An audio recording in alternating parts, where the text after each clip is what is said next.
Summer break, it is, of course, in full swing, which means kids have a lot of time on their hands, and it falls to us parents to figure out how to keep them busy.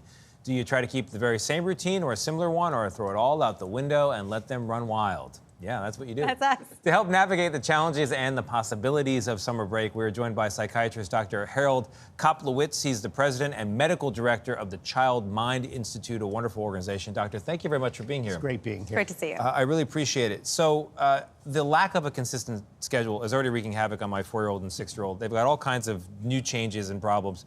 How do you impose a schedule? And if you don't have one, what happens? Well, let's remember, we love the lazy days of summer. And in fact, for adults, our memory of it is amazing. The summer seemed to last so long, but structure is really essential. And so especially if you have a child with a mental health disorder, because with a lack of structure, they're more disorganized, they become less attentive, they become more anxious. So you just have to come up with a structure of we're going to go to the playground every day at 10 o'clock in the morning, even if you can't afford day camp. There has to be a time when you go to sleep. And that routine is really important. And if you want to let them go to sleep a half an hour or an hour later, that's okay. But there has to be routine.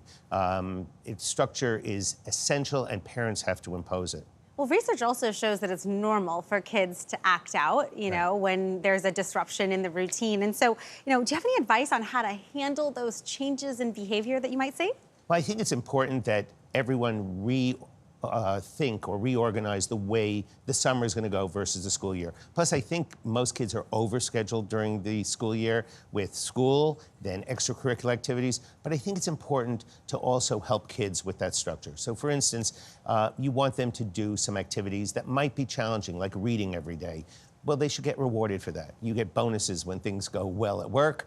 There's nothing wrong with developing a contract that if you do reading for 20 minutes every day, either with me or without me, you're going to get a star. If you get 4 stars, 5 stars, there's going to be a prize. I love the idea of a contract. Yeah, I like that as well. What about the sleep schedule? How important is that? How strict should you be? I mean, for example, we were away on the weekend. We let Teddy stay up till all hours, and then he's got camp this morning, but last night he wouldn't go to bed. He was with us at 10 o'clock at night.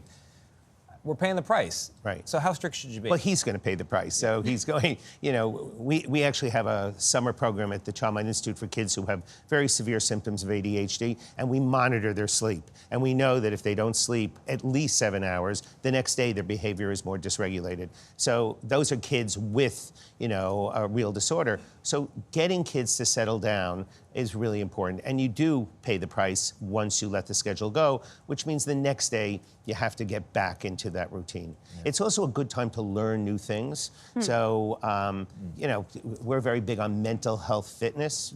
All of us do physical fitness, right? You learn how to do a sit-up and a push-up in school, but have you learned how to do mindfulness or relaxation skills? What's the default position when you get really anxious? Do you know how to do belly breathing?